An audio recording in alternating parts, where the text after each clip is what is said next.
ఇప్పుడు ఈ part 1లో last problem చూద్దాం.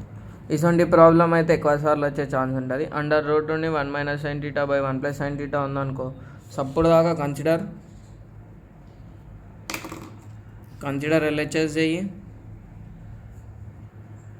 That is under root of 1 - sin θ / 1 + sin θ. తర్వాత రేషనలైజ్ చెయ్యి. దేన్ని డినామినేటర్ అనేది చేయాలి.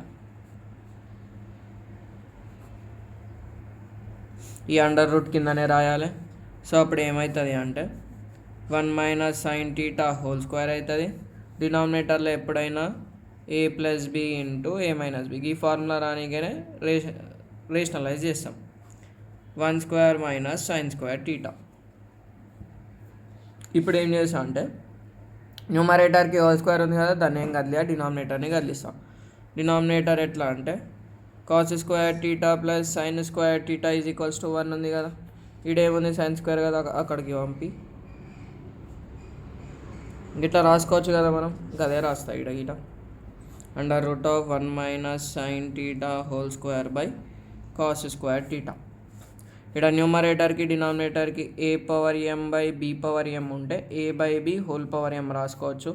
అని ఎందుకు రాస్తున్నామన్నా ఇట్లా అంటే అండర్ రూట్ని ఎలగొట్టనికే, ఇంటి బయటికి బహిష్కరించనికే. Square root cancel. 1 - sin θ / cos θ. ఇప్పుడు ఏంది, ఇక్కడ 2 టర్మ్లు ఉన్నాయి కదా, 2 టర్మ్లకు రాసుకో. 1/cos θ ఒకసారి, sin θ / cos θ ఒకసారి. 1/cos θ అంటే secant θ ఫార్ములా, sin θ / cos θ అంటే tan θ. గదే చూపెట్టమన్నాడు, చూపించేసినాం కదా, = RHS. Hence proved. ఇంతే. Thanks for watching. నచ్చితే సబ్స్క్రైబ్ కొట్టు, లేకపోతే కమెంట్ పెట్టు.